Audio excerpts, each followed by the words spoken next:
negocios y por ahí circula la Tesorito Luz Merced, llevando su mensaje de amor y paz. ¡Sí!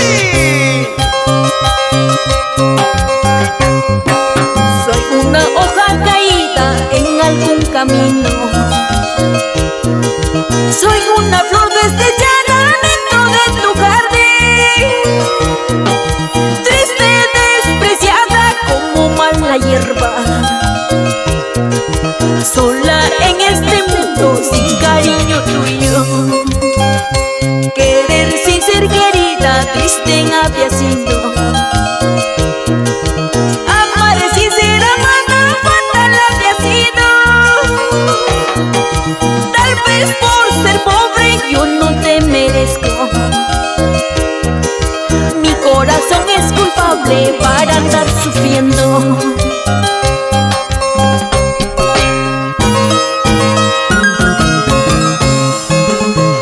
Como la hoja caída del otoño, o tal vez como la mala hierba del campo, así es mi destino.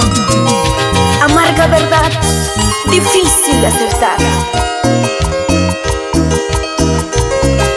Luz Merced, no sufras, no llores, no todo dura para siempre.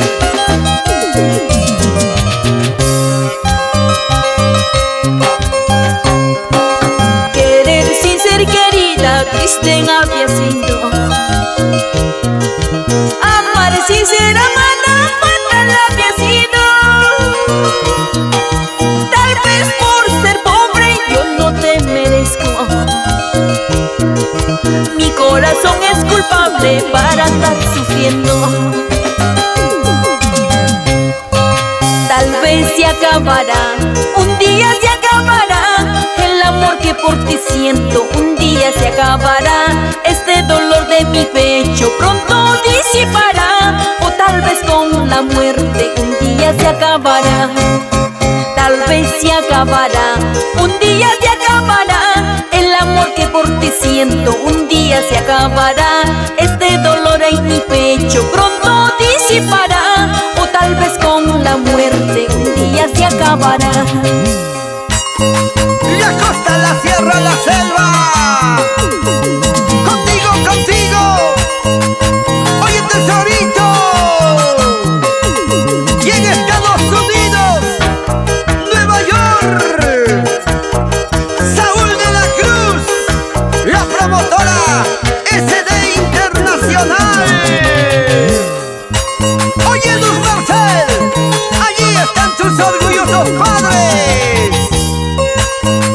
Don Jerónimo Roque Silva y Alejandrina Guamaní Córdoba. Cochabambas, Tambobamba, Maras y todo Apurímac. Así, así, así, así. Arequipa.